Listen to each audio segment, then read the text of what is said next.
الشيطان الرجيم بسم الله الرحمن الرحيم أولما أصابتكم مصيبة قد أصبتم مثليها أولما أصابتكم مصيبة کله چې تاسې ورسید تاسې ته مصیبت قد اصبتم مثلیها تاسې رسولی دوه چنده د دې مصیبت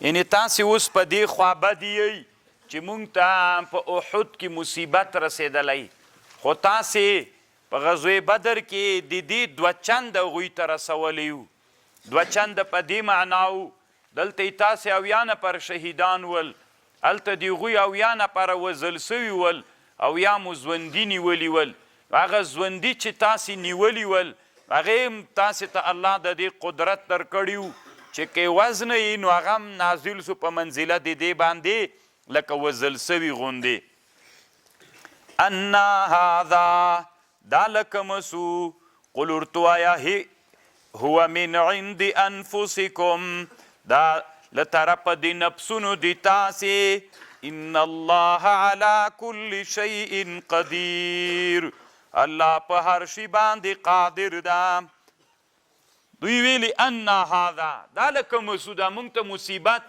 مونږ سره وعده د نصرت سوی وله دا مصیبت مونږ ته له کومه راغی ته ورته وایه هو من عند انفسکم هو من عند انفسکم کې طالبانو درې خبرې دي علامه شهاب الدین آلوسی رحمه الله وی یا علت دا و چې تاسې له وجې ځکه سو اول د احد په جهاد کې د تاسې فتح وله کامیابي مو ترلاسه کړې وله الله عز وجل فاتحینو ګرځولی خو تاسې مرکز پرېښود او غنیمت پسې راکته سولی یم نو د هغې وجې نه خو د خپل لاسه مو شکاستو خوړه که غجې نه نه وی راکته سوي نو د خالد ابن ولید لښکر له شا طرف نه نسو در باندې راتللی یوه معنا یې دا ده دویمه معنا یې دا ده چې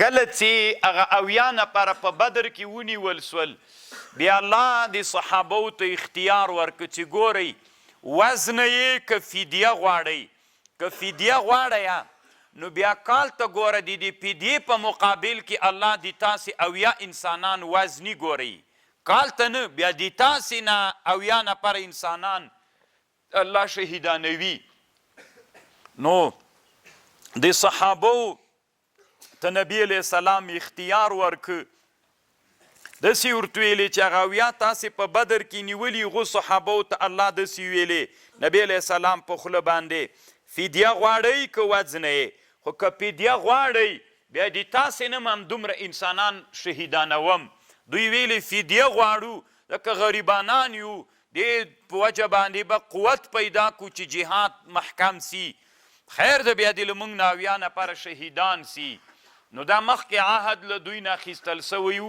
نو ځکه دلته وایي قل هو من عند انفسکم من عند انفسکم طالبانو دا مطلب ده د دویمه رعایه سوله درېیمه دا ده ځکه دې تاسې له لاسونو نسو نبي صلی الله علیه وسلم تاسې ته وویلې چې مه ورځئ جهاد ته باندې مه ورووځئ پرېږدئ چې دښمن دلته دننه راننوځي دلته چې راننوته موږ به مقابله ورسره وکړو باندې باید ورونوځو تاسې په خپله باندې ورووتلی نو چې ورووتلی نو اوس چې تاسې ته دا مصیبت در ورسېده خو د تاسې له لاسونو له لاسه تاسې د وجې نه تاسې ته مصیبت در ورسېده نو درې واړه وجوهاتو کې قل هو من عند انفسکم پرون مو په دې بحث کړی و طالبانو ورونو چې نبی علیه السلام ته د علم و الله پوی کړي و د خوبونو د رحاساتو د وجې نه چې دې وروتلو کې شکست ده خو بیا یې د دوی په مشوره باندې رای عمل وک د دې په خاطر چې دوی د مشورې سره بلد سي وما اصابکم یوم التقى الجمعان هغه چې تاسې ته ورسید په هغه ورځ چې ملاقي سولې دوه ډلې فبإذن الله دا په اذن د الله وليعلم المؤمنین او لپاره د دې چې الله معلوم کی مؤمنان. الله ته خو معلوم دي، خلکو ته معلوم کی ظاهری کی چې کوم مخلص مسلمانان دي. وليعلم الذين نافقوا او چې معلوم کی الله کسان چې منافقان دي.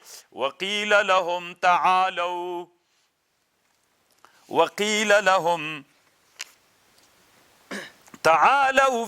قاتلوا فی سبیل الله. دلته طالبانو یو څه منافقین ول چې هغه د ابی ملګري ول. علما وی منافق ته ولې منافق وی؟ نافقه اصل کې طالبانو مږ ورته وایو، غټ موږک کنه چې څه ورته وایي غټ څه یې غټې. نو دا مږه چې دا یو عادت لري، یو سوری دلته کوي، بیا دا سوری هغه طرف ته باسي، خو هغه طرف کې بیا دا خولې بندوي. کله چې ته پسې رامنډه کې دا دلته درنه ننوځي، نو ننوځي دلته ته دا ځای پسې غوچې هلته بل ځای نوځي. دې ته نافقه وایي اصل کې، نفق تونل ته وایي اصل کې. نو دې ته ځکه منافق وایي ننوځي دلته وځي هلته. نو منافق ته ځکه منافق وایي سر یې له تا سره یې هغې له بل چا سره یي. نو دې ته طالبانو منافق وایي. وقیل لهم اویل سو دوی ته تعالوا راسئ قاتلوا فی سبیل الله، قتالو کوي په لار د الله کې، او ادفعوا یا دفعو کوي دفاعو کوي. قالو دوی ویلې لو نعلم قتالا که موږ پوهېدلی په جنګ لاتبعناکم موږ به د تاسې تابعداري کړې وه. هم للکفر یومئذ اقرب دوی کفر ته په دې ورځ نږدې ول. منهم للایمان یقولون بافواههم ویلې په خلو ما لیس فی قلوبهم هغه ویلې چې زړونو کې نه و. والله اعلم بما یکتمون الله علم لري بما په غشي باندې یکتمون چې دوی پټوي.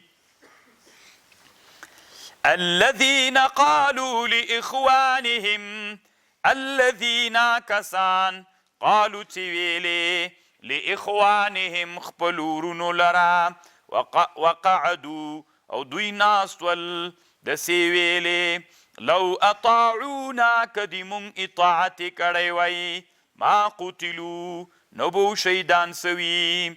نو الله وی ته ورته ووایه فادرؤوا عن انفسکم الموت دفع کوئ له خپلو نفسونو نه مو مرګ.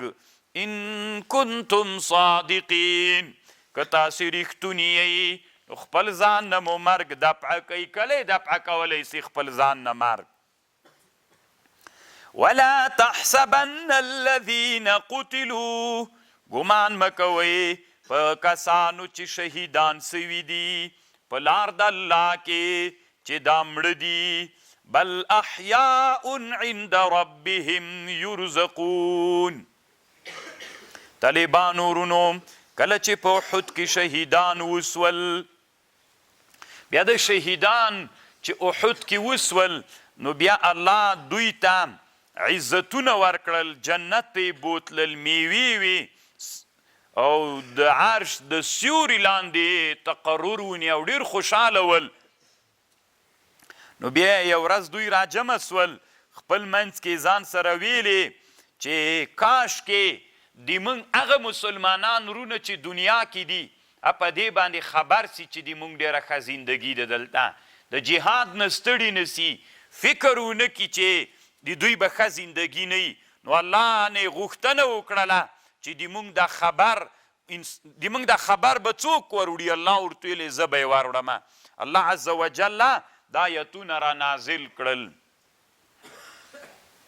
یا طالبانو امام ترمیزی وایي جابر رضی الله عنه چې داسې ناستو یو ورځ سر یې کته اچولی و، زړه یې مات و، پلار یې شهید سوی و، 14 خویندې ورته پاتې وې، یو ورور 14 خویندې پلار یې شهید سوی و. نبی علیه السلام ورته ویلي ولې داسې ناست منکسر مات؟ نو هغه ورته ویلي پلار مې شهید سوی. نبی علیه السلام ورته ویلي زیری در نه کمه په هغه شي باندې چې الله دې تا پلارو سره ملاقي که. وی راته ووایه وی الله عز وجل چې ده هیڅ چا سره خبرې نه دي کړي بدون د حجاب نه، اما دې تا د پلار سره بې له حجابه خبرې وکړلې. ورته ویلې تمنا وکړه چې در یې کم. هغه ورته ویلې پلار دې وی ورته ویلې چې ژوندی مې که چې بیا شهید سم، بیا مې ژوندی که بیا شهید سم. وی الله عز وجل ورته ویلې چې دا خو ما فیصله کړې ده، دا فیصله ماتیږي نه چې ورې څوک دلته راولم بیرته دنیا ته نه بیایم. بل شی وغواړی وی بل شی ذاتي نسته ده، ټول نعمتونه پوره دي. نو الله دا آیات را نازل کړم ولا تحسبن الذین قتلوا، ګمان دې نه کوي هغه کسان قتلوا چې وژل سوي دي فی سبیل الله په لار د الله کې. ګمان دې نه کوي، ګمان مه کوه ته په هغه کسانو قتلوا چې وژل سوي دي په لار د الله کې چې مړي دي. بل احیاء عند ربهم یرزقون، بلکې دوی ژوندي دي په نزد د رب باندې. یرزقون دوی ته رزق ورکول کیږي. طالبانو ورونو دا کوم انسانان چې د الله په لاره کې شهیدان سي د دوی دپاره دا ژوند کم ژوند ده، د شهیدان ژوندي دي. طالبانو ورونو تاسې به تحقیق ته غوږ نیسئ. کله کله په ټولنه کې یو خبر خپور وي، هغه خبر دومره د انسانانو ذهنونو منلی وي چې هغې کې د لږ خبره وکړله لاندې ټاپه ورسره ده. طالبانو ورونو اوس په دې باندې علما بحث کوي دا شهید چې شهید سي دا ژوند چې ورته دا کوم ژوند ده، دی په کوم ژوند ده چې خوراک کوي. بعضې مشهوره مونږ کې دا ده چې دا بدن یې ژوندی ده، قبر کې ژوندی ده، خوراک کوي. نو خو مونږ خو ډېر شهیدان نن وینو. امام راضي وایي ډېر شهیدان وینو چې اډوکې یم خاورې سي، بدن خو یې څه کوي. تاسې به لیدلي طالبانو تیر جمهوریت کې د قندهار یو ظالم و، ډېر شهیدان یې کړي، اوس هم په ریګونو کې شهیدان راوځي تنها اډوکې پاتې وي. نو طالبانو ورونو امام راضي وایي بعضې علما وایي چې دا اجساد ژوندي دي. نو اجساد خو موږ د شهیدانو وینو چې خاورې دي، نو څنګه ژوندي دي؟ دا ژوند تر نه مراد د امام راضي ته دا خوند نه ورکوي چې دی وایي چې مراد له ژوند نه د اجسادو ژوند ده. امام راضي رحمه الله اصل کې بحث په دې باندې کړی ده. دی وایي چې مراد له ژوند نه څه ده؟ ژوند روح ده. طالبانو ورونو انسان وروسته یوه بله خبره هم راځي، اب هم دلته وکړو طالبانو ورونو، بیا د دې سره هغه خبر ډېره خوندوره ده، بیا تاسې ښه ورباندې پوهیږئ، په دې مسله به هم پوه سئ. الله وروسته یو آیات کې راځي کل نفس ذائقة الموت، هر نفس څکونکی د مرګ ده. طالبانو ورونو مرګ څه شي ته وایي؟ فلاسفه وایي وی مرګ یو خو د فلاسفو رایه ده چې امام راضي رد کړې، چې هغه ټوله یې نه ده رد کړې، تنها چې روح نه مړ کیږي دا خبره یې کړې. مرګ چاته وایي طالبانو؟ فلاسفه وایي مرګ دې ته وایي د انسان په بدن کې الله یو غریزي او طبیعي رطوبت پیدا کړی. د انسان په بدن کې یو طبیعي لوندوالی رطوبت ده. دغه رطوبت سره الله غریزي او طبیعي حرارت هم پیدا کړی ده. نو کله چې انسان کې دا غریزي رطوبت پیدا سو، د هغه رطوبت سره حرارت هم پیدا سو، نو دغه رطوبت او حرارت دغه هغه څه ده څه ورته وایي دا حرارت، دا دغه رطوبت سره په حرارت راځي چې کله سره یو ځای سو په حرارت راځي. دا اوس دې موږ او تاسې بدنونه ګرم دي چې یخ سې مړه کیږو. کرا طالبانو د انسان په بدن کې الله چې کوم طبیعي رطوبت پیدا کړی دا رطوبت له منځه لاړ سي. کله چې دا رطوبت له منځه لاړ حرارت خپله ګل کیږي.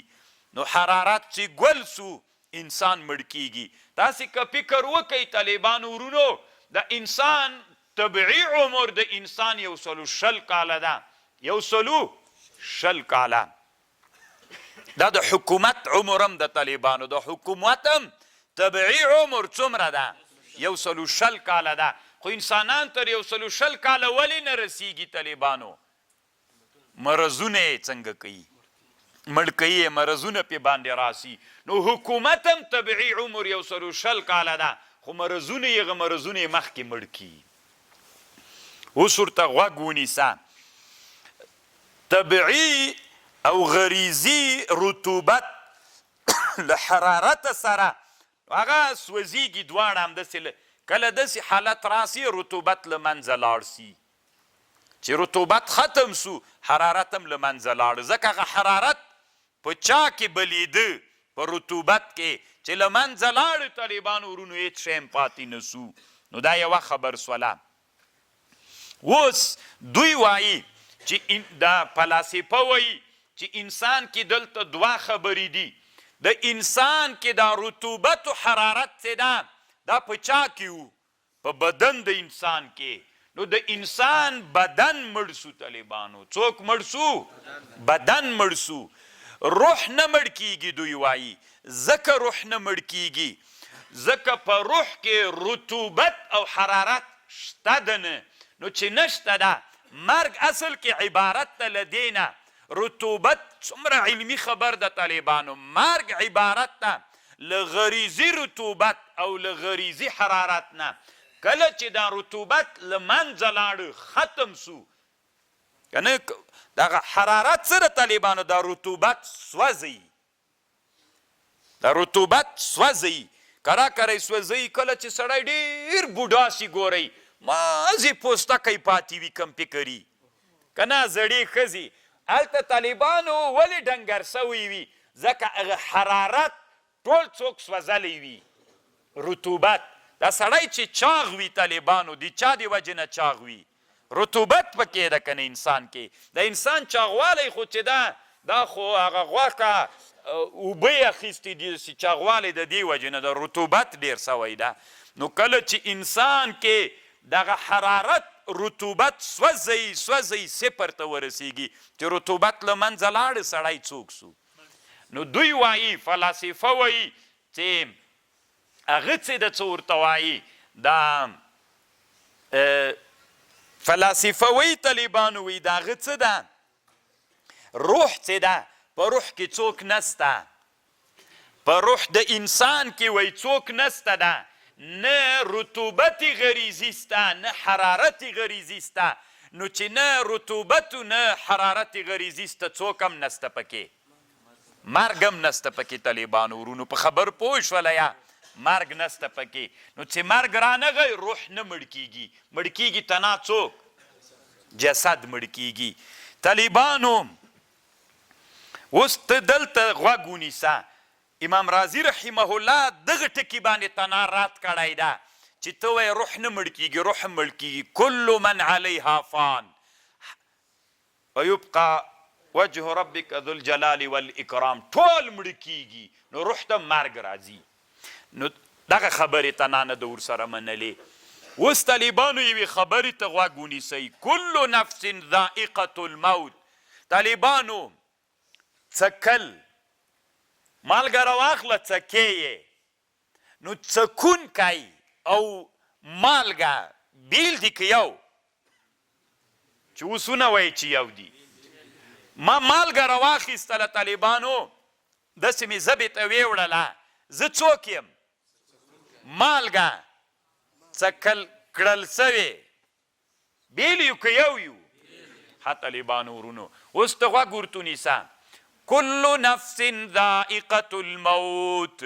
هر مرګ څکونکی د مرګ ده، هر نفس څکونکی دی. خو دې نه معلومیږي طالبانو ورونو چې دا څکل یو نفر کوي او دا څوک چې شی څکي نو دا باقي ده، مړ کیږي نه.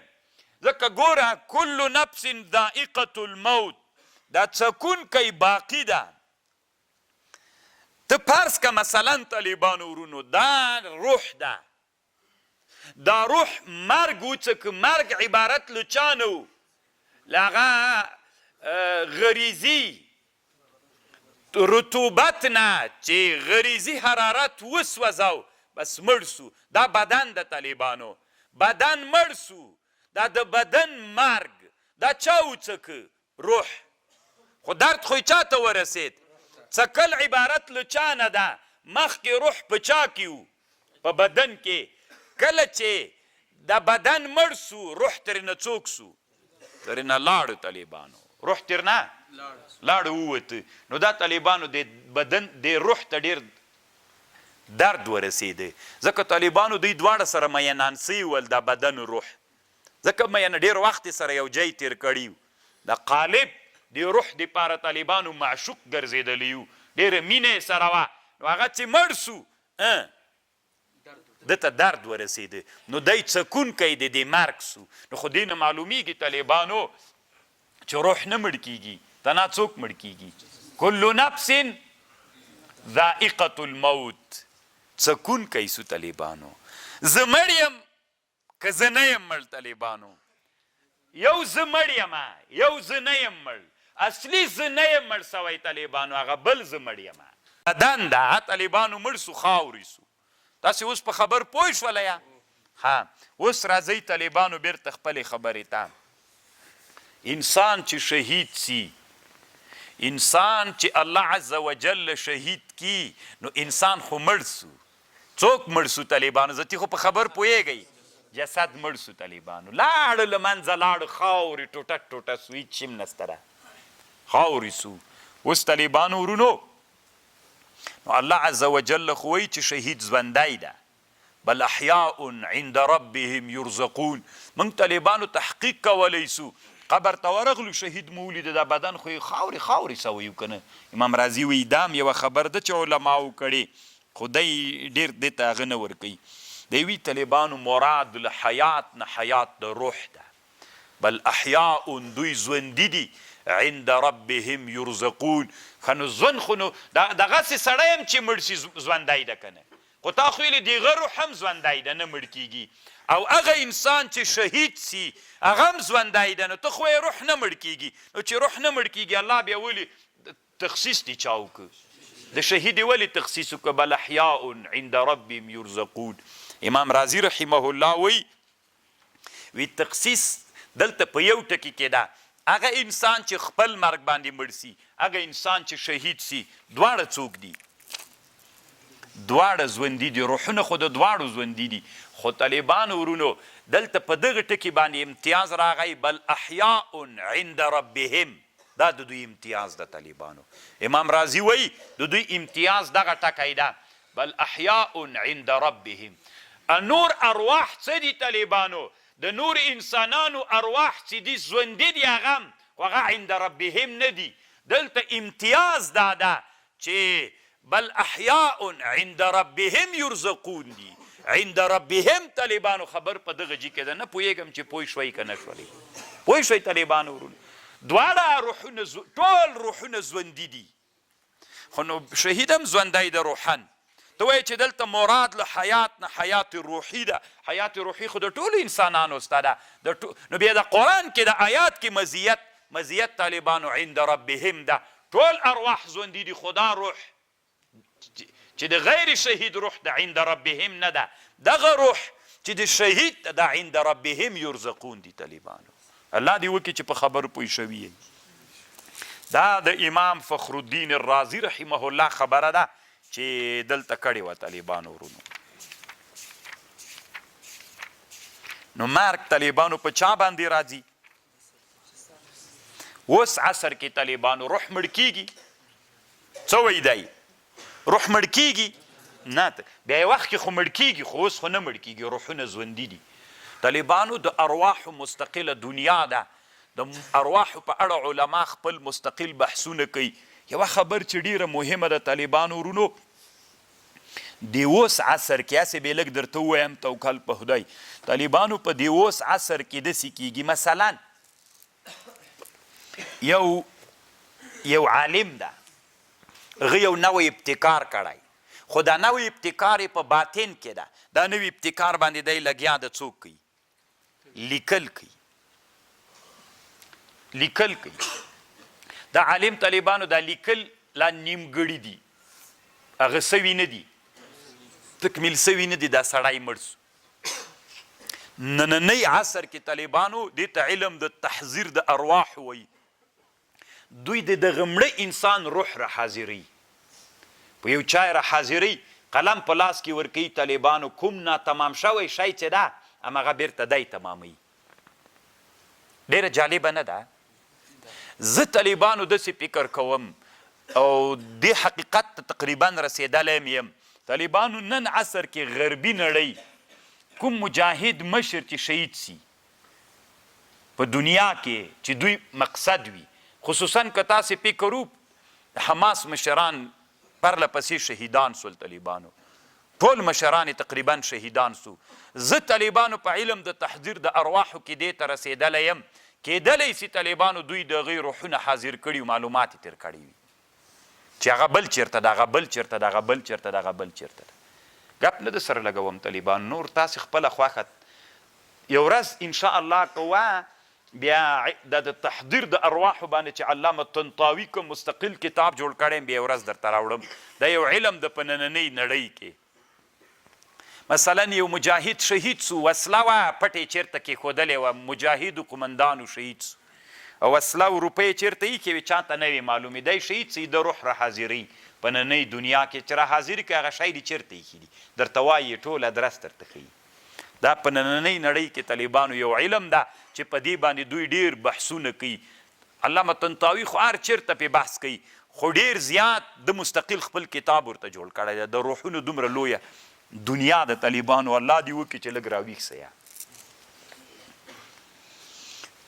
فریحینا دا شهیدان چې دي خوشحاله دي بما په هغه شي آتاهم الله چې ورکړي دي الله دوی ته من فضله ویستبشرون بالذین دوی خوشحالیږي په هغه کسانو لم یلحقوا بهم من خلفهم الله خوف علیهم ولا هم یحزنون ویستبشرون دوی خوشحالیږي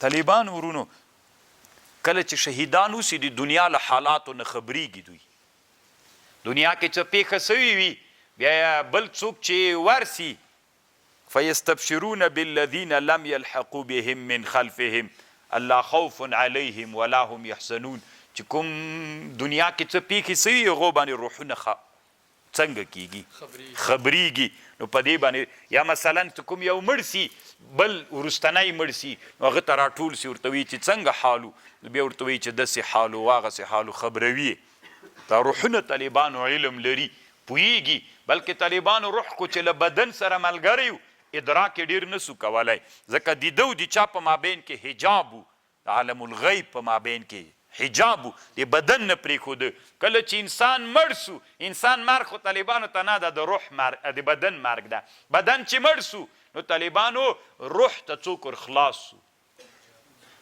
حجاب لري سو له منځه لاړه نو دی څوک وګرځېده عالم الغیب دته عالم الغیب ده که عالم حاضر ده ویني یې طالبان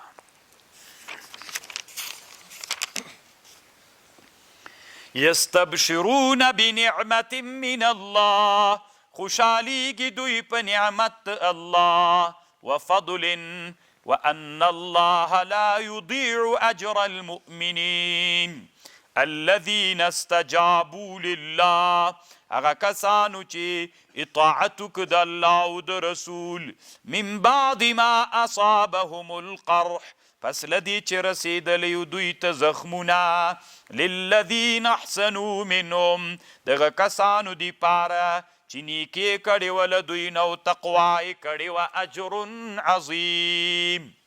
دا داسې چل و طالبانو. د احد جنگ دې ته طالبانو هغه ویلې څه ورته وایي حمراء الاسد ورته ویلې. دې ته طالبانو غزوه د حمراء الاسد وایي. یوه بدر الصغرا او یو حمراء الاسد و. علما وی روح المانی وی دا انسانانو ګډ کړی د سره دواړه یوه مسله نه د بیلې دي. حمراء الاسد او یو بدر الصغرا ولا هداسې چل سو. کله د احد جهاد چې ختم سو د هفتې په ورځ او 11 ورځې د شوال د لوی او د واړه اختر 11مه ورځ وه چې دا جهاد پیښ سوی ده. دا غزوه د احد هفتې ورځ چې جنګ وسو سبا یک شنبې ورځ راغی. نو کاپیران لاړل مزل یې وکړ بیرته مکې ته لاړل. ډېر لرې نه راغلي ول. 8 شپې طالبانو پیاده مزل د دومره لرې نه راغلي وو کاپیران مدینې ته انتقام دپاره که بدر کې دوی وژل سوي ول. نو بیا دوی چې لاړل حمراء الاسد ته ورسېدل. 8 میله دا له مدینې نه لرې ده. نو چې حمراء الاسد ته ورسېدل نو هلته دوی اراده وکړله چې بیرته را روان سي او ځان سره مشوره وکړله چې مسلمانان خو هم تیار ضعیفه کړي دي قومنده یې خرابه ده راځئ بیرته ورسو سم جنګ ورسره وکړو ټول له بیخه وباسو ورک به سي ټول مسلمانان. نو دلته په حمراء الاسد کې دوشنبه سه شنبه چهارشنبه پاتې سول. نو حمراء الاسد نه بیرته مدینې طرف ته روان سول. چې مدینې منورې طرف ته روان سو دلته یو سړی معبد ابن ابي معبد الخزاعي نومیده. طالبانو کله کله انسانانو کې بعضې داسې قومونه وي چې الله په هغه قوم کې عیبة الخیر ګرځولي. روح المانی وی دا بني خزاعه مسلمانان نه ول طالبانو لا ایمان نه و راوړی خو بیا هم عیبة الخیر ول. عیبه موږ پنډکای ورته وایو څه کالي چې وتړې پنډه وتړې که نه دې ته عیبه وي عربي کې عیبة الخیر. دوی د مسلمانانو په حق کې د خیر ګوډی وو. نو دا معبد ابن ابي معبد الخزاعي د هغه سره مخصو رسول الله سلام سره له کاپیرانو سره دی له مدینې نه روانو. د معبد ابن ابي معبد الخزاعي له مدینې نه روانو مشرک و دی ایمان یې نه و راوړی. نو په روحا یو ځای ده په دې روحا کې له هغه سره مخ سو له ابو سفیان سره. ابو سفیان ورته ویلې وي هغه ده ورته ویلې وي چیرې ځې ابو سفیانه هغه ورته ویلې وي هغه ته روان یم. رسول الله ورته وښوده چې هغه ته بیرته ورځم چې له بیخه یې وباسو. نو ده ورته ویلې زوی دې مړ سه دومره مسلمانان راوتلي دي که نه هغه کوم مسلمانان چې هغه مخکې سب تیر جدا کړی نه و راوتلي هغه هم راوتلي دي او دومره سخت په غوسه دي که نه ولاکه یو هم ژوندی پرېږدي. دوی په زړونو کې رعب ور واچو. د هغه د ابو سفیان د معبد ابن ابي معبد الخزاعي. ابو سفیان خو هم ډېر کبرجن و. نو دلته یو سړی و طالبانو عبدالقیس نومیده دا مدینې ته روانو. نو ابو سفیان ورسره مخ سو. ابو سفیان ورته ویلې چیرې ځې وي مدینې ته وي چېشته ځې وي هغه جنه د خوراکي شیان راوړو ځکه مدینه خو کښت و پټیان اوبه لري. بیا یې ورته ویلې وایي د موږ طرف نه محمد ته یوه خبره ور ورسوه. وایي څه خبره ور ورسومه بیا طالبانو څه شی هم ورکړل. نو ورته ویلې صحیح ده رسوم یې. نو بیا بیرته چې راغی نبي علیه السلام ته یې ویلې چې ابو سفیان او لښکر یې را روان دي د جنګ دپاره او ډېر په غوسه دي تاسې نه انتقام اخلي. نو هغه صحابه ته چې دا خبر راورسېده رسول صلی الله علیه وسلم و صحابه ویلې حسبنا الله ونعم الوکیل. نو دغه حمراء الاسد کې نبی صلی الله علیه وسلم طالبانو اعلان وکړ. نبی علیه السلام صحابه ته ویلې وروسته اوس دلته بیا راځي. نبی علیه السلام صحابه ته ویلې چې ځو د کاپیرانو ته ورځو مخ ته ورځو او مقابله ورسره کوو. بیا ټول هغه صحابه چې پرون په جنگ کې زخمیان هم ول داسې وي دیوالونه نیول خو د نبی علیه السلام چې اعلان وکړه چې راځئ ورځو روان سول نو هغوی بیا بیرته وتښتېدل دوی بیرته راغلل نو دا یوه غزوه وه دې ته غزوه د حمراء الاسد وایي خو دې کې جنگ نه ده سوی طالبان او یوه بدر الصغرا ده بدر الصغرا عین دغسې واقعه ده بعضې علماو یو په بل کې ننویستلې ده هغه داسې چې د بدر جهاد تیر سو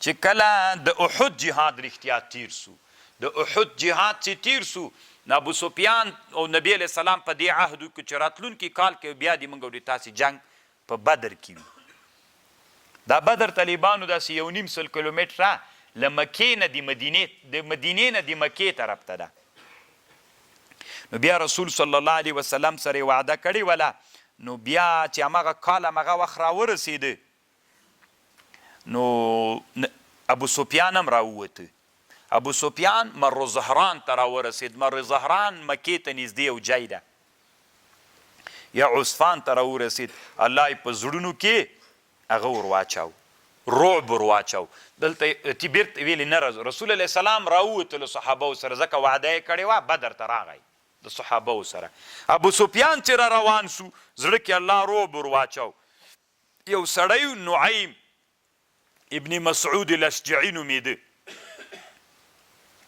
دته طالبانو لس وخانې ورکړلې د ابو سفیان ورکړلې چې مدینې ته لاړ سو رسول الله وډار کا چې دی خپل موعد ته رانسي چې ورته ویلې دومره ډېر کاپیران را روان دي داسې ده واغسې ده دوی ته چې دا خبر ور ورسېده نو صحابه وویلې حسبنا الله ونعم الوکیل نو بیا راغلل صحابه راغلل د احد نه یو کال بعد همغه ورځ 8 ورځې د بدر په میدان کې تېرې کړلې خو کاپیران را نغلل ستی بیا په عربو کې خو داسې و چې اوس خو طالبانو یو د بدوي ژوند ده یو د حضارې ژوند ده د بدوي په ژوند کې بازار نه وي کله کله بازار لګېږي که نه نن بازار ولګېده ستی بیا تاسې وطنو کې میلې ستا طالبانو دا دلیل د دې ده چې بد وشته طالبانو دا د بدوي نښه ده طالبانو دا کوچانی ژوند ده بدوي نو عربو کې هم همداسې و ستی هلته بازار لګېدلی و تجارتونه یې مو کړې ګټې یې م وکړلې بېرته رامغلل نو دې ته بیا بدر الصغرا ویلي هغه ته یې حمراء الاسد ویلي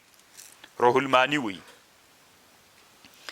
الذین قال لهم الناس هغه کسان چې وویلې دوی ته خلکو ان الناس قد جمعوا لک خلق تاسې دپاره را جمع سوي دي فخشوهم وډار سئ ترېنه فزادهم ایمانا دغه خبر د دوی نورم ایمان زیات که وقالو حسبنا الله ویلې کافي ده د مونږ الله ونعم الوکیل الله ښه متصرف و ښه کارسازه ده طالبانو فزادتهم ایمانا د دوی ایمان زیات سو طالبانو ورونو روح المانی دلته یوه خبر کړی نو زه مجبور یم چې تاسې ته یې ورې د ایمان خبره وکم بیا په اصلي خبر پوه شئ طالبانو ورونو ایمان زیادت و نقصان قبلوي که نه قبلوي اصل کې د ایمان د زیادت و د نقصان په مسئله کې ټول 4 خبرې دي د اعمالو په لحاظ باندې که ایمان مرکب سي طالبانو له اعمالو نه د یو سړي ډېر اعمال دي د یو لږ دي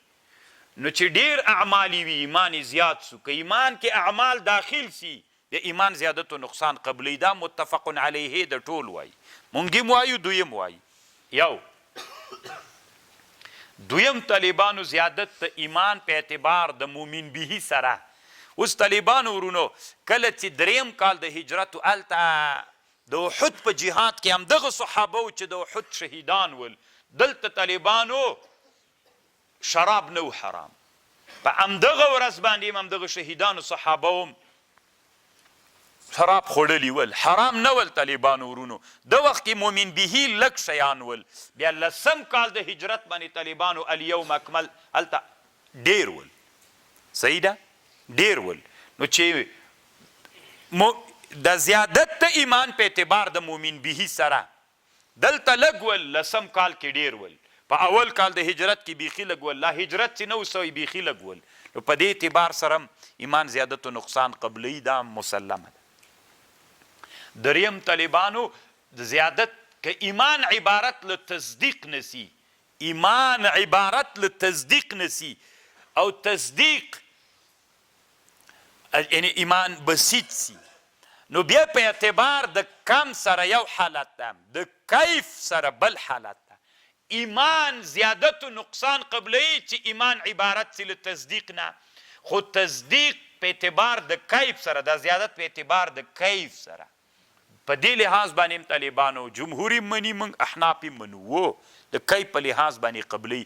کیف طالبانو انبساط و انشراح. ګورئ طالبانو ورونو، یو ونه ده، یوه ونه ده، څو ورځې دې اوبه نه دي ورته اچولي، یا یو بوټی ده څو ورځې دې څوک نه دي ور اچولي. ښه متوجه سئ طالبانو ورونو، اوبه دې نه دي ورته اچولي، بیا دې اوبه ور واچولې. چې د مازدیګر کې دې اوبه ور اچولې، مرغ غورځېدلی و، دې وخت کې دې ور واچولې، مازدیګری چې کېده دا بوټی داسې روښانه سو. دلته په بوټي کې د کی په لحاظ زیادت راغلی که د کم په لحاظ؟ طالبانو منطقیانو اوس خو به م پته ولګېږي، دلته د کی په لحاظ زیادت په دې بوټي کې راغی که د کم کې؟ نه، په دا لږ وخت کې بوټی غټ سو چې کم سی، او که د کی په لحاظ زیادت پکې راغی. مخکې طالبانو مزبولو داسې مړ غوندي و، اوس طالبانو زیادت پکې راغی، خو د چا له لحاظ انبساط پکې راغی، وغوړېده، انشراح پکې راغی. نو دا طالبانو د کی په لحاظ. انسان کې زیادت په اعتبار د تصدیق سره په انسان کې د انبساط و د انشراح په واسطه باندې راځي. کله سړی داسې یو ښه شی وویني طالبانو چې په هغه باندې د سړي ایمان زیات سي، یعنی انبساط و انشراح پکې راسي. دا هم طالبانو مسلمه ده. پاتې سول اخرینۍ خبر، دا اوبه دي چې بوټي ته ور واچولې طالبانو، دا لږ وخت کې بوټی زیاتېږي؟ نه طالبانو. نو دغه ایمان کې زیادت و نقصان راځي که نه؟ د کم په لحاظ د تصدیق. نو دا امام ابو حنیفه رحمه الله نه مني، نور او څه متکلمین علما هم نه مني، نور ټول اسلامي امت یو طرف ته د امام ابو حنیفه بل طرف ته. ایمان زیادت و نقصان قبلوي د کم په لحاظ که نه؟ امام صاحب وایي نه قبلي.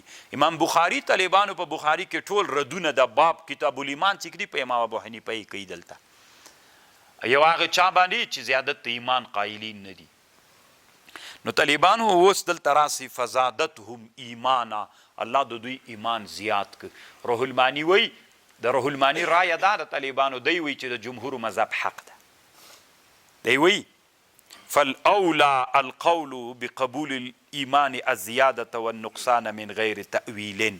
دی په روح المانی کې طالبانو د زیادت د ایمان قول مختاری. امام ابو حنیفه رحم یو جی کې وایم، وایي سید زه مقلد یم، خو داسې ویده مقلد خو نه یم چې حق راته معلوم سی بیا تقلید ته څه ضرورت ده. ما ته چې حق معلوم سی بیا زه تقلید نه کوم، بیا د جمهورو بې له امام صاحب نه جمهورو ته ځم. خو طالبانو ورونو ده باندې به یو اعتراض وارد سوی، خپله د دې اعتراض جواب هم کړی. نو خو چې ایمان کې وایي زیادت، اوس طالبانو دا تصدیق څه ده؟ دا یو طالبانو که تاسې فکر وکړئ، یقین ده، یو سلم خو م ویلی ده، یقین ده، ظن ده، شک ده، وهم ده طالبانو، که نه؟ نو اوس یقین ده، نو دا یقین تصدیق ده. نو که په یقین کې څوک راغی نقصان راغی، چیرته راځي؟ ظن ته راځي. که له هغه نه راکته سي، که له هغه نه راکت سي، نو خو نقصان خو بیا دا معنی بیا خو تصدیق پاتې نه سو، بیا خو شک ته راکته کېږي. دا یو سوال په ده باندې واردېږي. ځوان خو پرېږدئ طالبانو، سلام کې ځوان یقین متعلق د طالبانو که د شک؟ ځوان طالبانو تصور ده که تصدیق؟ ځوان ماشاءالله ځکه ده چې درنه ویر ده که نه؟ خدای دې که نه دا خو ښه شی ده، دا باید زده وای. وی ګورئ طالبانو، ګورئ که نه بیا وایي چې موږ 18 کاله منطقو کې تیر کړي دي، اوس هم دومره هم نه دي زده. ځوان طالبانو تصدیق ده که تصور؟ شک څوک ده؟ لاړله طالبانو. نو طالبانو ډېر ښه بحث ده دا په سلم کې. اوس خبره د سره واورئ، ای پرېږدئ طالبانو، اوس خبره د سره واورئ. په روح المانی اعتراض واردېږي، ته وایې چې په تصدیق کو طالبانو دا ځوان او یقین دواړه تصدیق د طالبانو. ظن او تصدیق، ظن او یقین 100 په 100 کې یقین ده، 100 په 80 کې ظن ده. نو چې ژوند سو دا ژوند دواړه څوک ده تصدیق ده نو ته وایې چې په تصدیق کې څوک راځي نقصان روح المانی مولا یا جمهورو چې نقصان پکې راغی نو کله چې یو شی له یقین او له ظن نه چې دواړه تصدیق ده له هغه نه چې راټیټ سي بیا خو څوک تر جوړېږي بیا خو شک تر جوړ سو شک خو طالبانو بیا تصدیق ده نه تصور ده طالبانو تصدیق ده نه نو چې تصدیق نه سو طالبانو دا سړی باید مومن نه سي ځکه ایمان کې شرط تصدیق ده تاسې په خبر پوه شو نو دی جواب کوي طالبانو ورونو حاصل د جواب دا ده د روح المانی مولا دا تصدیق څه ده د کم په لحاظ باندې دی وی دا تصدیق څه ده نعم قد يكون التصديق بمرتبة إذا نزل عنها يخرج عنك وذاك مما لا نزاع لأحد في أنه لا يقبل النقد مع بقائك وإلى هذا أشار بعض المحققين دی داسې وایي طالبانو موږ زیادت و نقصان په هغه تصدیق طالبانو داسې یو مرتبه ده دی داسې جواب کوي ته چې جمهورو سره ملګری سي په جمهورو خو دا اعتراض واردېږي زیادت تصدیق ده زیادت نه تصدیق نه چې راکته سي بیا خو تصدیق ده نه کنه نو دی جواب کوي چې دا تصدیق یوه مرتبه لري چې له دغه جي نه تر دغه جي دا تصدیق ده دې کې زیادت راځي مثلا تی پارس که له اویاو نه تر سلو دا تصدیق ده یا له شپېتو نه تر اویا دا تصدیق ده خو کله طالبانو یو شپېته یي دوه شپېته پنځه شپېته اویا پنځه اویا پنځه اتیا پنځه نوي دې اندازه کې طالبانو دا مرتبه دي چا ده نو کله دا ګراب طالبانو پورته لاړ سي کله کته راسي کله پورته لاړ سي او تصدیق یوه داسې مرتبه ده چې له هغه نه راکته سي بیا شک ګرځېږي بیا هغه بیخي تصدیق ده نه بیرته طالبانو جواب وکړه نو لنډې دا طالبانو روح المانی مولا په دې مسئله کې له جمهورو سره ملګری شوی خو ګوري طالبانو ورونو زه کله کله داسې یوه خبر تاسې ته کوم تاسې طالبانو نننۍ دنیا کې چې اوسېږئ یو ټکی تېرزه کوي دا خو چې تاسې اوس وینئ په دې خپل وطن کې که نه وی له مذهب نه ووته له اسلام نه ووته کفر ته لاړې طالبان دا نه ده طالبانو حق ورته معلوم سو طالبانو روح المانی د خپل عصر یو لوی امام ده حق ورته معلوم سو طالبانو حق چې سړي ته معلوم سي کلک به درېږي که ورځي به نو طالبانو ورونو دې ته هم فکر وي په دې سړی له ایمانه نه وځي لکه تاسې بخیلانو کې چې فکر ده الله دې تاسې ته اصول فقه در زده کړي الله عز وجل دې وکړي چې راتلونکي زمانه کې څو موضوعات ډېرې ضرور زده کړه که دلته یې نه زده کوئ مدرسو کې استادانو ته وایي د اجتهاد د تقلید د تلفیق دا څلور موضوعات طالبانو خامخا په اصولو کې ووایي استاذ ته وایي چې موږ ته په مسلم ثبوت کې د تلفیق د اجتهاد او د تقلید بحث راته وایي چې هغه څه وایي بیا به تاسو چې بیرته راووتلی یو نوی پوښ به هم لکه د مار غوندې اغوستی مار کال کې یو وارې پوښ بدلی سی به پاس درته ولګېږي چې خبر څنګه ده فانقلبوا بنعمة من الله فانقلبوا وګرځېدل په نعمت الله بنعمة من الله وفضل لم يمسسهم سوء ونرسدل دوی ته ضرر واتبعوا رضوان الله والله ذو الفضل العظيم فانقلبوا بنعمة من الله وفضل فضل داو چې دوی ربح او تجارت بدر الصغرا کې انما ذلكم الشيطان انما ذلكم الشيطان آغا نعيم بن مسعود الاشجعي خي دا شيطان يخوف اولیاءه ویروي تاسې له دوستانو خپلونه دلته طالبانو يخوفكم اولیاءه يخوفكم ویروي تاسې اولیاءه له دوستانو خپلونه تاسې ته وایي که نه چې هغوی دومره غټ لښکر را روان ده فلا تخافوهم مترې ویرېږئ وخافوني ان کنتم مؤمنین که تاسې مؤمنان یی طالبانو د هغه څه د روح المانی مولا دی کله کله یو بل عادت لري په روح المانی کې چې یو څه آیتونه راسي بیا یو عنوان کړي تفسیر بالاشاري علما د علم تزکیه د نفس تفسیر کوي ما تاسو ته طالبانو یوه خبر کړې وه ګورئ تفسیر بالرایه کې یو د باطینیه و رایه د باطینیه داسې وایي چې د قرآن دپاره ظاهري معنا نه د مراد باطني معنا مراد دغه واجب ده هغه ناروا ده اما د قرآن باطني معنا هم سته اصل معنای ظاهري د خو څوک هم سته دا طالبانو یو بل اصل ده روح المانی خدا ومنله مخکې موږ پې بحث وکړو اوس دلته یوه خبر کوي طالبانو چې دا شهیدان چې دي دا ژوندي دي دا ژوند نه کم ژوند مراد ده دوی وی طالبانو چې دا شهیدان ژوندي دي دا روح په بل بدن کې ننوځي الله یو بل تازه بدن دا ځتي زوړ سوی یو بل تازه بدن ورته اچوي دغه تازه بدن کې دوی ژوند کوي نو رزق هم خوري بل احیاء عند ربهم یرزقون دی داسې وایي طالبانو ورونو یا د خپله هغه څه رڅ ورته وایي دا روح دا متجسد سي تجسد و تمثل پکې پیدا سي یا داسې کوي الله عز وجل چې د ده روح په بل بدن کې ننوځي هغه نوی بدن وي ستی خوراک چې کوي همغه بدن یې کوي بدن بیرته ژوندی سو ولا يحزنك الذين يصارعون في الكفر غم جندن کتا الذين کسان يصارعون چې چالاکی کوي په کفر کې زر کفر ته ورځي انهم لن يضروا الله شيئا يريد الله اراده لري الله الله يجعل لهم حظا في الاخره چې الله ونه ګرځي دوی لره برخه په آخرت کې ولهم عذاب عظیم ان الذين اشتروا الكفر هغه کسانو چې اخیستی کفر په ایمان لن يضروا الله شيئا ولهم عذاب الیم ولا يحسبن الذين كفروا ګمان دې نه کیا کسان چې کافر دي چې انما نملي لهم هغه چې مونږ دوی ته مهلت ورکوو دا خیر د دې دوی دي داسې ګمان دې نه کوي چې مونږ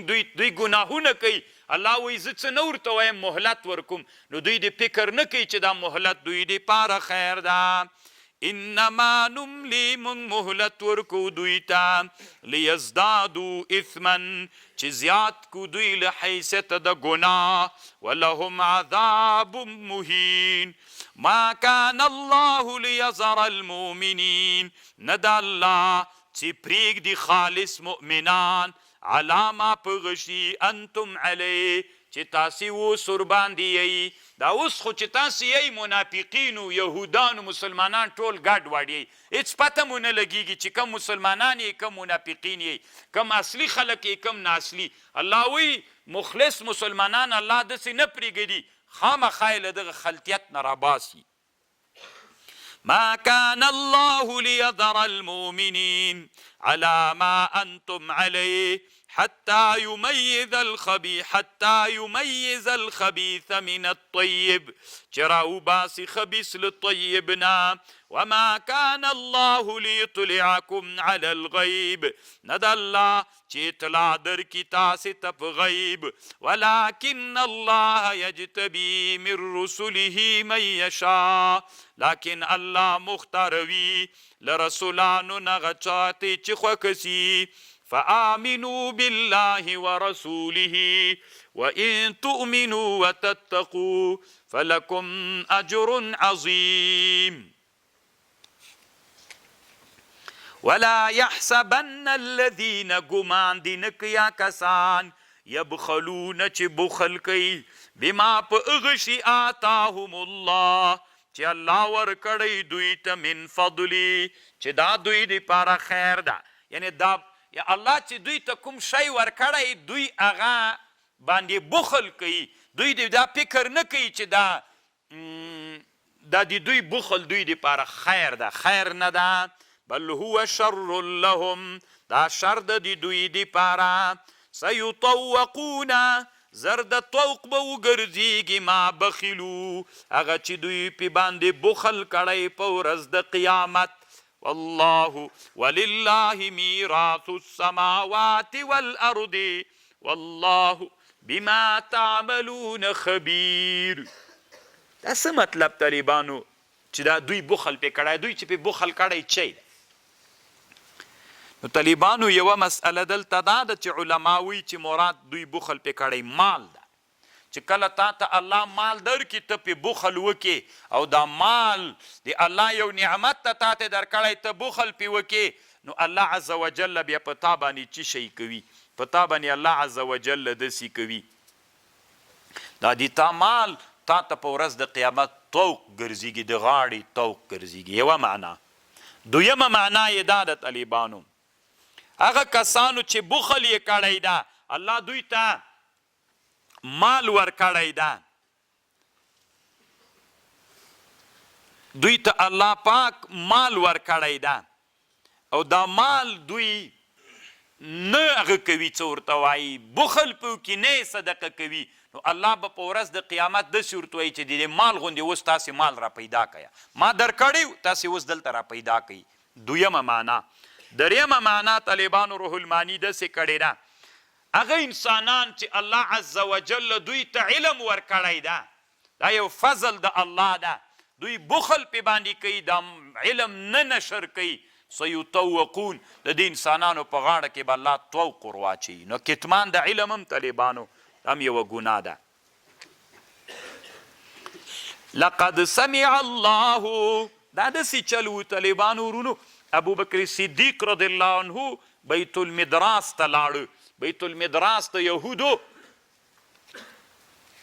یو جیو دوی به تعلیم پکې کو یهودانو ابوبکر صدیق چې ورغی نو هلته د دوی په دې مجلس کې بیت المدراس کې هغه را جمعول کاپیران را جمعول یو سړی فنحاس نومېده یهودی نبی علیه السلام د اسلام هغه ابوبکر صدیق د اسلام دعوت ورکړ ورته یې چې ګوره تاسې ښه پوهېږئ چې دا نبي همغه نبي د حق نبي د ایمان راوړی دوی ورته ویلې موږ الله ته حاجت نه لرو الله موږ ته حاجت لري الله که الله فقیر سوی نه وی موږ ته یې ولې موږ نه قرض غواړي ومن یقرض الله قرضا حسن الله فقیر سوی ده موږ نه قرضونه غواړي موږ الله ته نه یو محتاج الله موږ ته چې ابوبکر صدیق صاحب څاپېړه ورکړله چې په څاپېړه یې ووهه چې نبي علیه السلام ته راغی چې زه خو ابوبکر صدیق ووهلم الله دا آیات را نازل لقد سمع الله په تحقیق سره اوري الله قول الذین قول دغه کسانو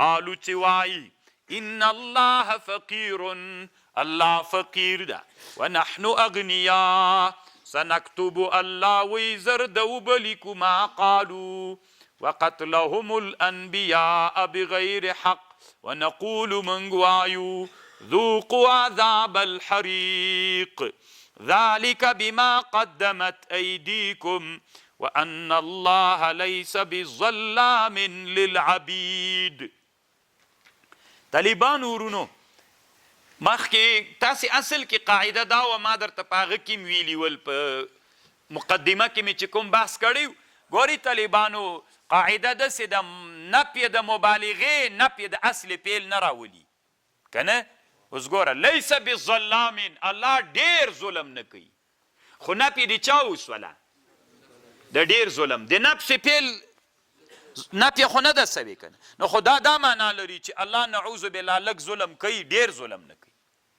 صحیح ده نو دا خو هغه قاعده هم داسې سوله چې نفی د مبالغې کې نفی د مبالغې راځي نه نفی د چا نو طالبانو ورونو روح المانی دلته یوه خبر کړې ده دا ظلام څه ده دې کې دوه خبرې دي یو مبالغه په اعتبار د کم سره ده یو مبالغه په اعتبار د کیف سره ده دلته طالبانو مبالغه په اعتبار د کم سره ده مبالغه په اعتبار لیس بظلام الله ډیر ظلم کوونکی نه ده چې په ډیرو انسانانو ظلم وکړي په ډیرو انسانانو ظلم الله نه کوي ها نو چې دلته د کم په لحاظ باندې سو په ډیرو انسانانو الله ظلم نه کوي نو ظلم چې سړی کوي د څه دپاره کوي د یو فایدې دپاره نو سړی چې لږ ظلم کوي لږ فایده پکې وي چې ډیر ظلم کوي ډیره فایده پکې وي نو چې الله په ډیرو انسانانو ظلم نه کوي ځکه فایده نسته پکې نو چا لږ خو یې بیخي نه کوي طالبانو خبر باندې پوه سولی یا دا ده طالبانو روح المانی یو بل جواب هم کوي دا ظلام څه ده دلته دا صیغه د مبالغې نه د طالبانو دا د نسبت صیغه ده عطار یو سړی طالبانو چې عطر خرڅوي هغه ته څه وایي عطار خو هم د مبالغې صیغه ډېر عطر خرڅوونکی نه طالبانو دا د نسبت صیغه ده نو لیس بظلام الله ته بیخي نسبت د ظلم نه کیږي نو طالبانو دا مطلب ده الذين قالوا هغه کسان چې وایي ان الله عهد الینا الله عهد کړی مونږ ته الله نؤمن لرسول چې مونږ ایمان نه راوړو په رسول حتی یأتینا بقربان تر دې چې راوړي د نبي مونږ ته بقربان یو قربان راوړي تأکله النار او چې بیا وخوري دغه قربان اور کنه یو مال راوړي هغه هلته کیږدي له اسمان نه اور راسي وسوځي بیا موږ په دغه نبي ایمان راوړو قل ورته وایه قد جاءکم رسل راغلل تاسې ته رسولان من قبلي بالبینات وبالذي قلتم فلم قتلتموهم ان كنتم صادقين فان كذبوك کچرته تا تکذیبو کدی دوی نه فان کذبوک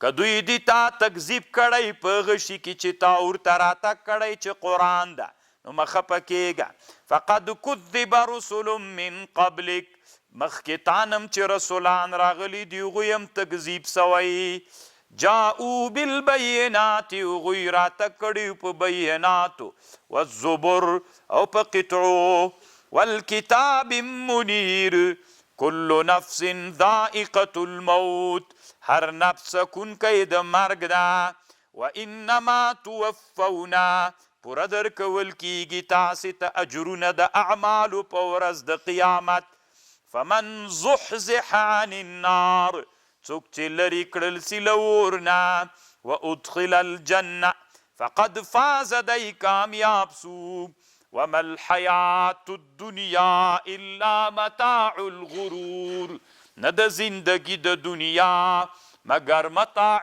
غرور ده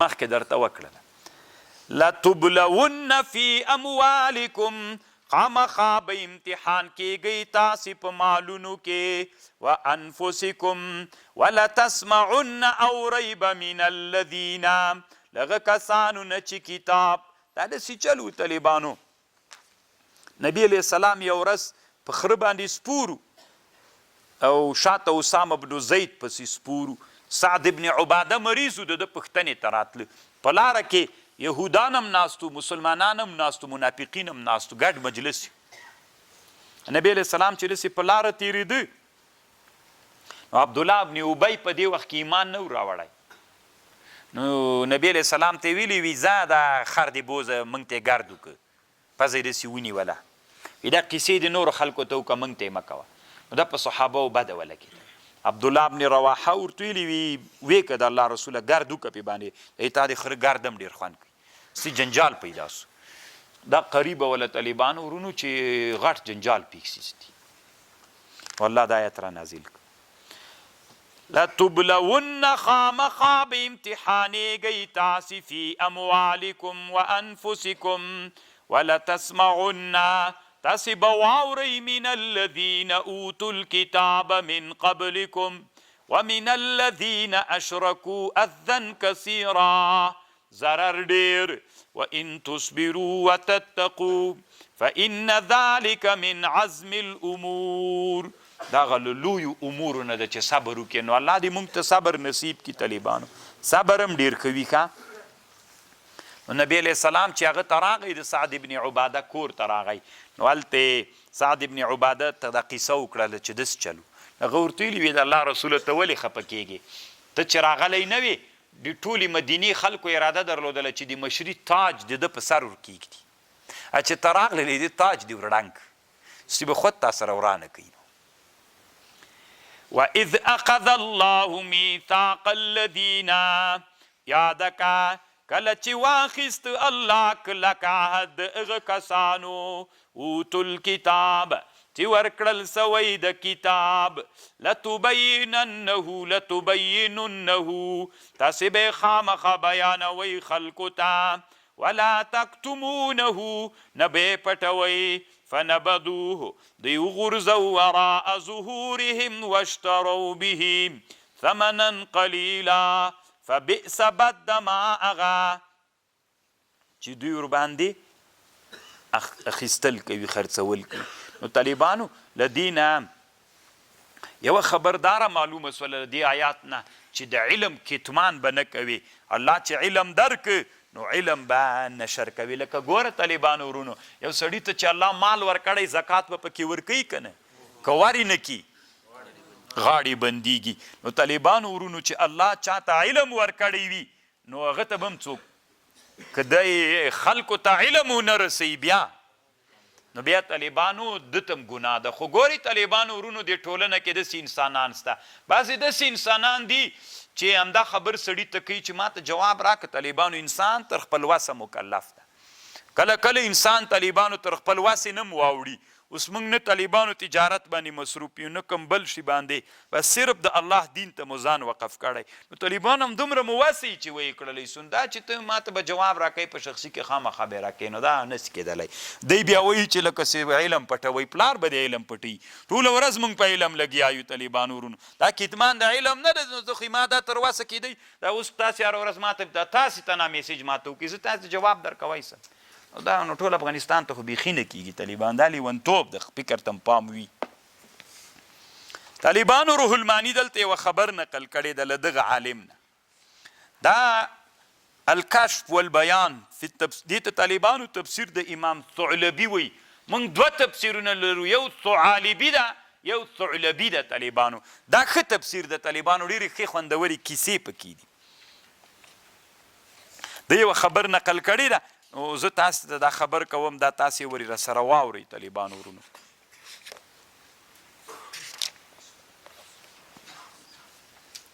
حسن ابن عمار وی زه محمد ابن شهاب زهري ته راغلم. غوږ ورته ونیسئ طالبانو چې د چا ډېر مسؤلیت ده. حسن ابن عماره وی زه زهري ته راغلم امام زهري ته. محمد ابن شهاب زهري دا هغه زمانه وله چې ویلې چې نور زه حدیث نه وایم چاته بس ته زتي. وایي چې ورته راغلم وی دروازې سره مې دی ګیر کړه دروازې سره ورسره ملاقي سوم. وی ما ورته ویلې ما ته حدیث ووایه ځکه محمد ابن شهاب زهري طالبانو هغه سړی ده چې په دنیا کې د حدیثو اولینی جامع دا سړی ده. اولینی جمع د حدیثو د رسول الله دغه سړي کړی محمد ابن شهاب زهري. وی ما ورته ویلې ما ته به حدیث وی. وی ده راته ویلې د حسن ابن عماره وی ما ته محمد ابن شهاب زهري وویلې چې ته نه خبر ما حدیث ویلل بس کړي دي زه نور چاته حدیث نه وایم. وی ما ورته ویلې یا به حدیث راته وایې یا حدیث درته وایم. وی راته ویلې تی راته ووایه. وی ما ورته ویلې غوږ سه. وی ما ورته ویلې حدثني حكم بن عيينة عن نجم الجزار قال سمعت عليا رضي الله عنه يقول ما أخذ الله على أهل جهل أيتعلموا. یعنی مطلب دا د طالبانو وی ما د علي رضی الله عنه نه اورېدلي چې په ورځ د قیامت به الله علما ډېر وزوري او که هغه خلک چې علم یې نه ده زده کړی اول به الله له علماو نه پوښتنه کوي چې علم مو زده ولې مو انسانانو ته علم نه ویلی. الله به علما ډېر راونیسي هغه انسانانو نه چې علم یې نه و زده کړی هغه انسانانو ته به صحیح ده هغوی به هم راونیسي چې ولې م نه ده زده کړی خو اول به الله علما نیسي ولې مو خلکو ته علم نه ور زده کوو. ګوري طالبانو دا علم باندې چې سړی پوه سي که نه یو سړی چې ناپوه وي نه چې سړی ناپوه یا داسې فکر کوي چې هېڅ خبره نسته. دا سړی چې پوه طالبانو ورونو دا چې هغه ناپوه سړی پوه کړي بیا طالبانو ډېر خوند کوي. نو ته باید عالمه ته باید انسانان پوه کړې. وی دا مې چې ورته ویلې وی بیا ما ته 40 احادیث وویلې د محمد ابن شهاب زهري 40 احادیث. نو طالبانو د چا مسؤلیت ډیر سو د متعلمینو که د معلمینو؟ د معلمینو الله دې وکي طالبانو ورونو چې علما څه شی وکي علم وکي طالبانو ورونو الله عز وجل دې منګو تاسې د علما چې علم الله لږ را کړی د دا دې الله وکي چې انسانانو ته ورسو خو طالبانو په سمه لهجه باندې روح المانیم دلته تر نقل کړې ده په سمه لهجه باندې سمه لهجه دا معنی طالبانو انسانانو ته قناعت ورکړي علم نه به خشک نه جوړوي علم ډیر پراخه سینه لري هغه ته خوش کې ستی علم هم د سره خوش علم ډیره پراخه سینه لري بیخي که دا علم خو سړی وای طالبانو ورونو دومره خوندور سړی به وکنه چاته به بیخي خوشکه کوله نه نو دا طالبانو چې تا ته درسي چې ته خوش کې علم هم خوش کې علم ډیر وسیع او پراخه سینه لري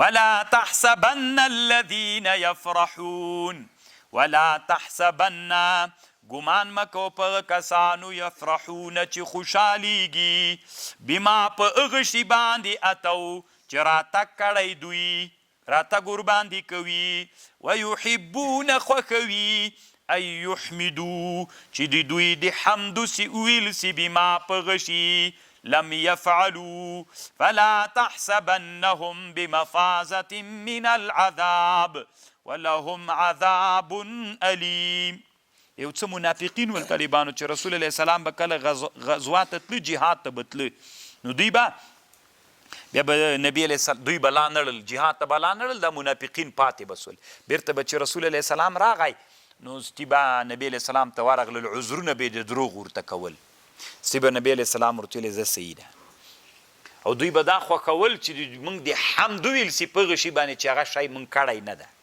ډېر انسانان وي طالبانو که نه دوی وایي د موږ صفت دې وسي په دا د انسان طبیعت و فطرت ده د ما د په هغه شي باندې صفت وسي چې هغه ما کړی نه ده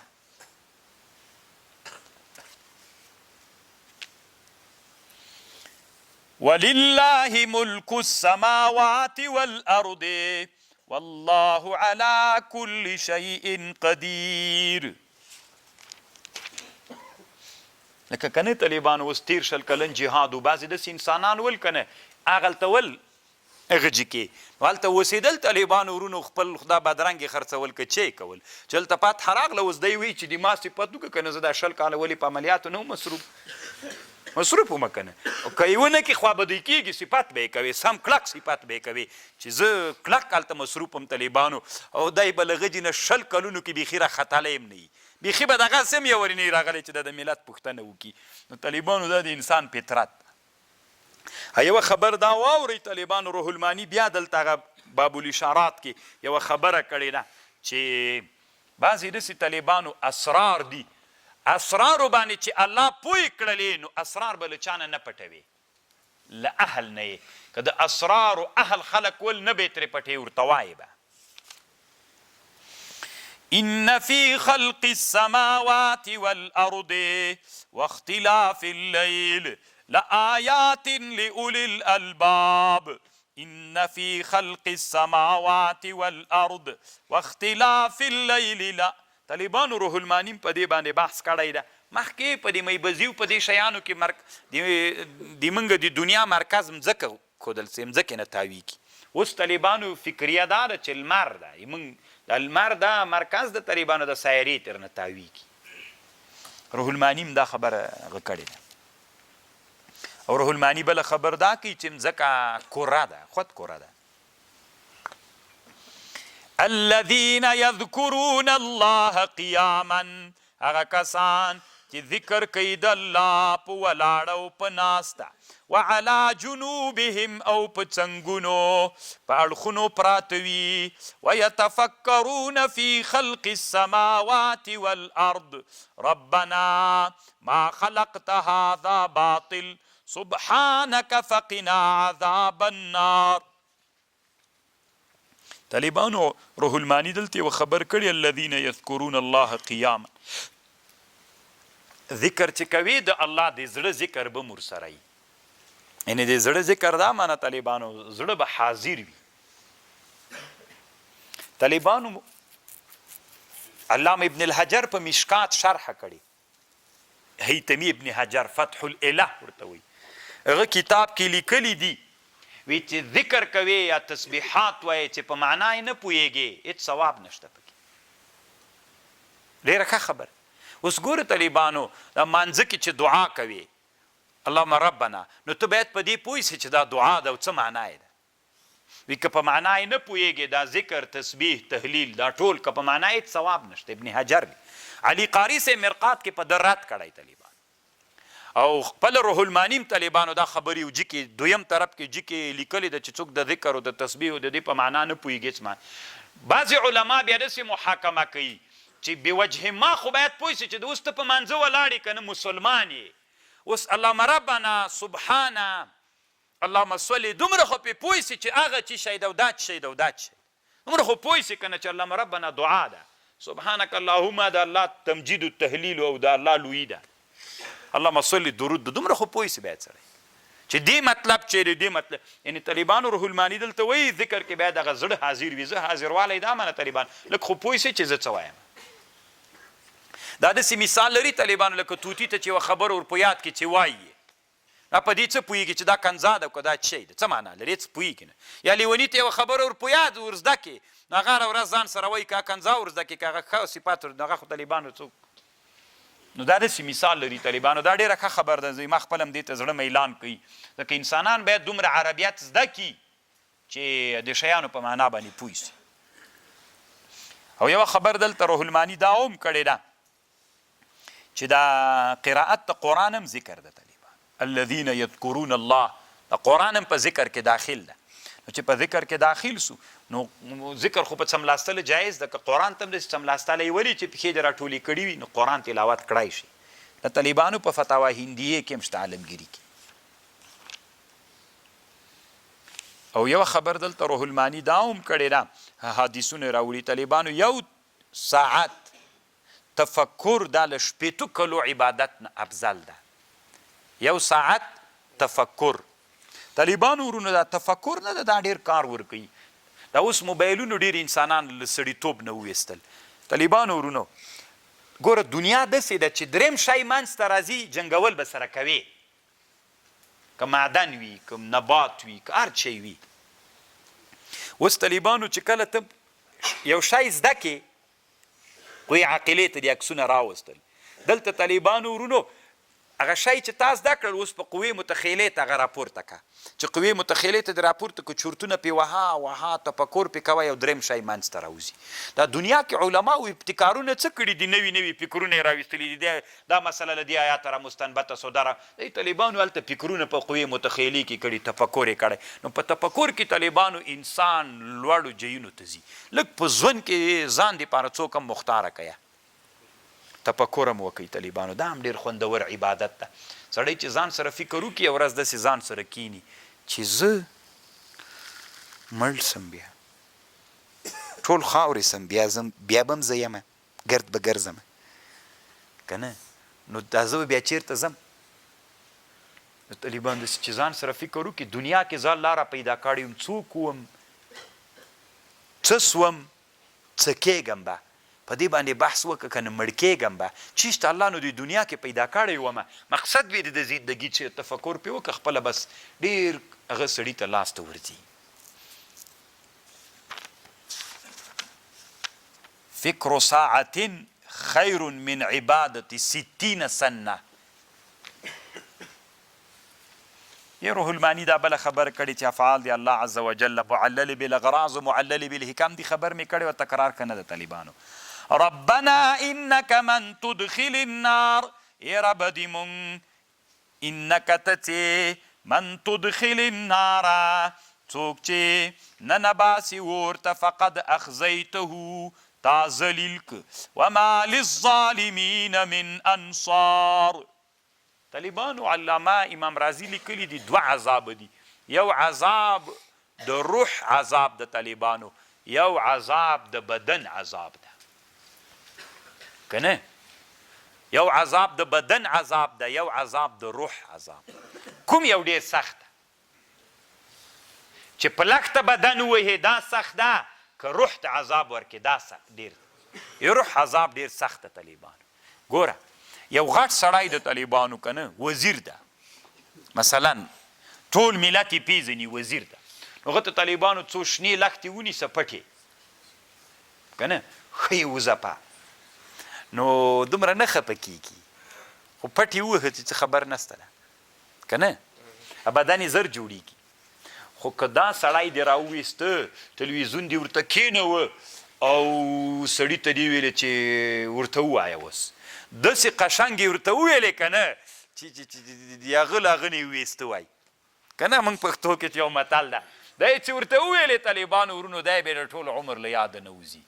خو هغه اوله اذیت و ضرر دی چا و دا بل دی چا و دلته خو یې وهلی نه ده طالبانو که روح بېعزته سو طالبانو نو دا ډېر سخته ده عذاب دومره سخته که نه چې ته ورته ځکه هم علما وایي غټ خلک چې دي نو هغه به که یو جرم یې وکړه چې تر څو موجب د حد نه وي نو وی بندي کوي به یې نه مازې چې وغوښته دا هم طالبانو به اسکیپایت ورته کوي که نه او یا که بندي کوي هم ډېر تعذیر به نه ورکوي.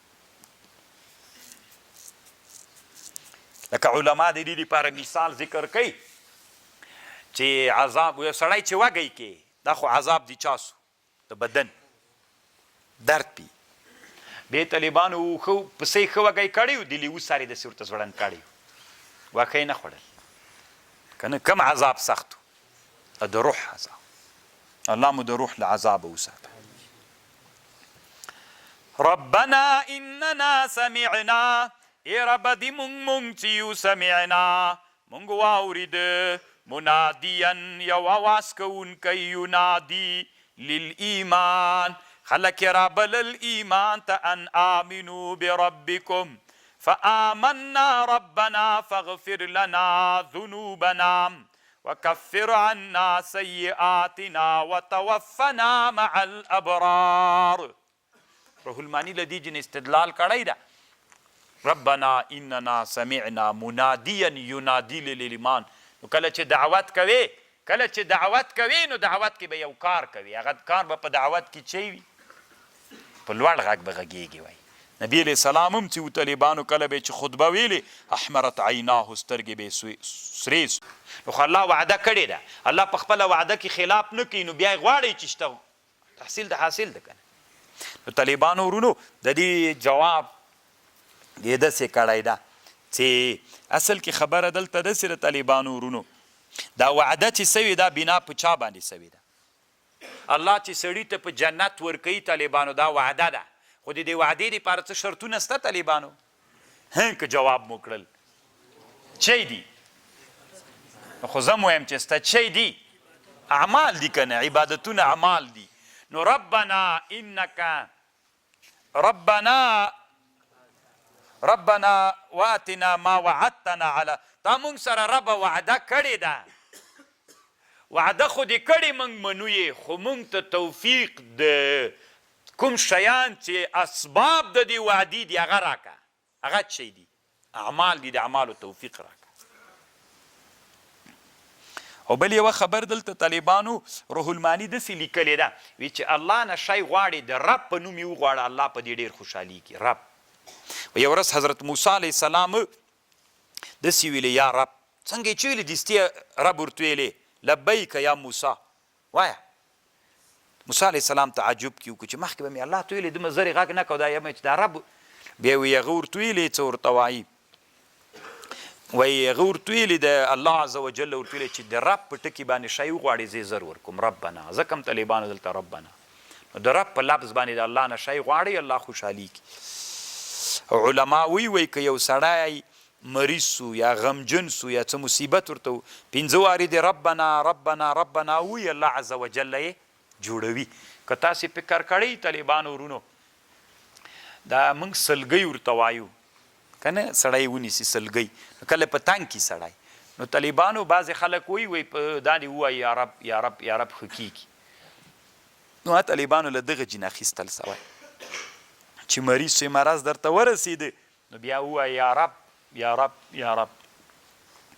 فاستجاب لهم ربهم اجابت وکړ د دوی لره رب الا انی لا اضیع عمل عامل من ذکر او انثى بعضكم من بعض فاما الذين هاجروا هغه کسان چې هجرت کړی واخرجوا من ديارهم واوذوا ضرر ترسول سوی فی سبیلی وقاتلوا جهاد کړی کافرانی وزلی وقتلوا دوی شهیدان سوی لأکفرن عنهم سیئاتهم من بلری کول دوینا گناهونه دوی ولا ادخلنهم جنات تجری من تحتها الانهار ثوابا من عند الله والله عنده حسن الثواب.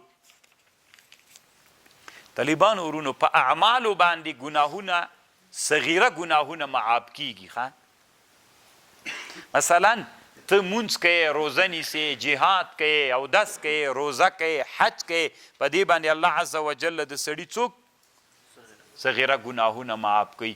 خو روح المانی وایي په دې شرط باندې چې ته له چا نه ځان وساتې له کبیره ګناهونه. او که صغیره ګناهونه دې نه درلودل بیا طالبانو د دې تا اعمال کبیره ګناهونه لږ لږ خوري خوري خوري هغه هم همداسې کرا کرا ختمیږي. لا يغرنك تقلب الذين كفروا في البلاد ودین غلوی تا اوختل را اوختل د اغه کسانو کافر چې کافر دی په بلادو کې متاع قلیل دا زندگی لګدا ثم مأواهم جهنم وبئس المصير لكن الذين اتقوا لیکن هغه کسان چې تقوا کوي لیکن الذین اتقوا چې ډاریږي له ربنا لهم جنات تجری من تحتها الانهار خالدین فیها نزلا دا بجای د میلمستیاوي دوی تپاره له طرفه د الله وما عند الله خیر للابرار وَإِنَّ مِنْ أَهْلِ الْكِتَابِ بعض اهل کتابنا لمن اغڅوک دی یؤمن بالله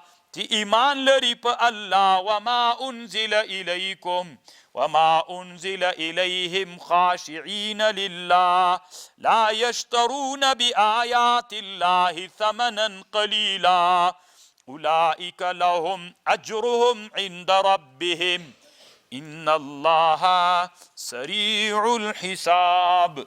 یا ایها الذین آمنوا اصبروا اے کسانو چې ایمان مو راوړی صبر وکئ نفسونه مو بند کئ له جزعنا یعنې له ناسب یعنې کله چې نفسونه بند کئ له جزعنا شر و شور ته یې مه پرېږدئ وصابرو تاسې مصابره وکئ یعنی په سختیو باندې چې کله جنگ کې له دښمن سره یو جیسی صبر وکئ ورابطو او تاسې اقامت په ثغورو کې وکئ. ثغور طالبانو سرحدونه کله چې له دښمن سره په سرحد یې دې ته طالبانو ثغر وایي او ثغر باندې دا پوسته چې جوړي دې ته رباط وایي. طالبانو عربي کې پوستې ته رباط وایي سنگر.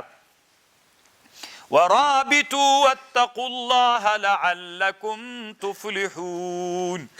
طالبانو دا حدیثو کې چې کوم فضیلت د رباط راغلی رباط یوم فی سبیل الله خیر من الدنیا وما فیها. مخکې طالبانو د رسول الله زمانه کې رباط دلته نه و. طالبانو ورونو د اسلام نه د طالبانو ورونو او د دنیا د نبی علیه السلام زمانه کې تنها اردو موجوده وله. اوس ګورې طالبانو موږ درې قسمه شی لرو غټه کې، یو ته پولیس وایو یو ته اردو وایو. اردو په نظام کې څه شی کوي؟ سرحدونه ساتي که نه؟ دا یې دوی کار ده، وزارت دفاع. او یو طالبانو شرطه و پولیس دي. شرطه و پولیس دوی داخلي امن ساتي. د رسول الله زمانه کې پولیس نه ول طالبانو چې شرطه ورته وایي، دا د رسول الله زمانه کې نه ول. د رسول الله زمانه کې څوک نه ول، شرطیان نه ول، ځکه هلته داخلي امن د مسلمانانو نه و خراب. مسلمانان ټول په سرحدونو پراته ول. د ابوبکر صاحب زمانه کې، د عمر صاحب زمانه کې، ان د معاویه رضی الله عنه زمانه کې بیا 4 زره پولیس معاویه صاحب جوړ کړل، 4 زره داخلي امنیت خراب سو. مکمله قصه د علماو کړي، ما بیانونو کې هم کړې ده. نو طالبانو ورونو کله چې هغه ته لاړو بصرې ته تللی و، هلته یو خان و، د دې خان زیاد ابن ابي تللی و، هلته خان کور و، د شپې هغه پیردارانو تکبیرونه نارې ولې، ده ورته ویلي دا ولې نارې وهي؟ وي دا له غلو نه ډارېږي چې یعنې ورته وایي چې موږ خو ویښ یو. بیا طالبانو معاویه رضی الله عنه پولیس جوړ کړل، شرطیان 4 زره، بیا دا ځواک طالبانو همداسې جوړ سو پسې جوړ سو. نو اسلام کې یو شرطیان دي، یو هغه مجاهدین دي. اوس دلته چې طالبانو حدیث کې راځي رباط یوم فی سبیل الله خیر من الدنیا وما فیها، دینه طالبانو هغه رباط مراد ده خصوص دغه موس مرادېدلی سي طالبانو که خبرې پوي کې. اصلي رباط طالبانو هغه ده چې د کفر سره پروت وي، وچ د کفر سره طالبانو دا ترحم د سوي طالبانو عین په دهلي باندې ورواچي چې د کفر سره پروت وي. دا سرحد د سوي طالبانو هغه د اورال د غرونو په هغه باندې ور سره یې واچي کنه، او دا بل سرحد د ایران نوي سوي طالبانو هغه کوم چې ته ورواچي اسرائیلو ته ورواچي طالب. دا هغه د کفر رباط یوم فی سبیل الله چې وچ د کفر سره یې خواته اسرائیلی په خپله مورچه کې ناست دی، دلته مسلمان ناست دی، هلته هندی کافر ناست دی، دلته مسلمان ناست دی، او ای خواته دی خواته ته مسلمان ناست دی، وی خواته روسی کافر ناست دی. دا طالبان رباط یوم فی سبیل الله خیر من الدنیا وما فیها ده. خو اوس هم طالبانو دا بعض انسانان لکه د کفر داسې حالات جوړ سوی ده که نه، خو بیا هم ډېر خوند ځکه 100% کې طالبانو یې سړي یقین راسي چې کفر د وچ کفر سره وچ مشرک سره په سرحد باندې پروت یم. نو حدیث چې راغلي طالبانو د رسول الله زمانه کې څوک نه و، شرطیان نه ول طالبانو، د پولیسو پوستې نه طالبانو، دا هغه پوستې دي چې د کفر سره په سرحد پرتې وي. اگر چې نن عصر کې علما وایي د اسلامي نظام دا هم داسې دی، خو اصلي معنا یې هغه د طالبانو داسې مې ویلي. دا ځکه درته وایم چې اسلامي امت کې دې جذبه را پیدا سي چې ووایي چې نو دا خو بیا کنې دا پوستې ویسو همغلته یې ویسو، نو چې دا فکر ورسره پیدا سو چې ویسو بیا یې وړي. هو نو خو انسان خو همداسې ده که نه چې فکر ورسره پیدا، دا اوس طالبانو چې فکر در سره پیدا سو هغه کار بیا کوي چې در سره نه بیا نه کېږي. واتقوا الله لعلکم تفلحون. بس د طالبانو لږ به دمه وکړو.